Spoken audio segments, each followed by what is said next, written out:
A young corporate insurance agent was finalizing a policy with one of his clients, and it was a policy that had a lot of potential, not just for the present, but for the future.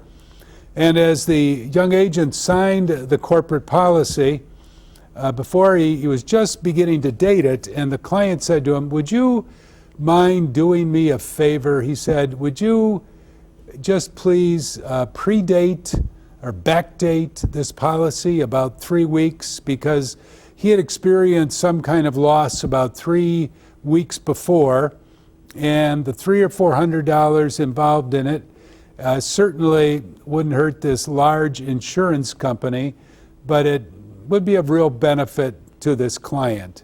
And the young man, the insurance agent, thought about it for a moment, and he said to the man, "So, when would it then be okay for me to lie to you?"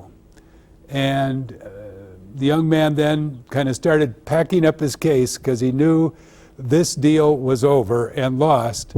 But the man who was purchasing the policy stopped him, and even though he was terribly embarrassed by what had happened and the fact that the young man wasn't going to backdate the policy, he recognized the integrity and the trust of the young man, and over a course of time, he bought more than $1 million worth of insurance from this particular young man and from his policy because of his integrity and just his character. We heard about Jeremiah for today. Jeremiah was a man also of great character and integrity.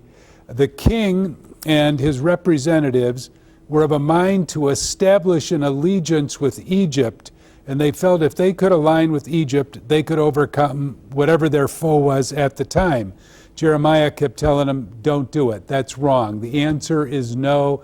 You shouldn't align with Egypt." And you, of course, heard the pain and suffering that Jeremiah went through by being put in a cistern, but he persisted. In the gospel, in Israel, at the time of Jesus, you only had family. You didn't really have anything else. You didn't have Medicare, you didn't have Medicaid, you didn't have anything. You didn't have insurance, you didn't have any kind of help. You had family. And Jesus was aware that some people would choose to follow him, and in choosing to follow him, they would have to say no to family. And family was much bigger than anything we can imagine. Family was the whole infrastructure of Israel. That's all you had. You had nowhere else to turn, nowhere else to go but family. But Jesus recognized, sometimes people were going to have to say no to family, in order to be a follower of Jesus.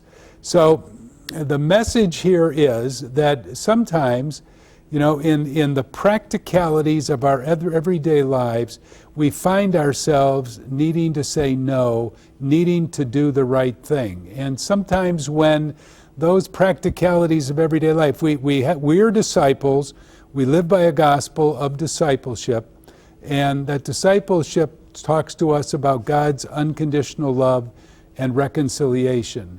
But we also have to respond to the ethical and moral imperatives that are found within that same code.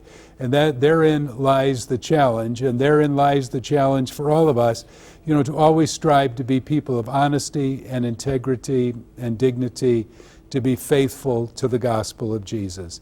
God bless you all.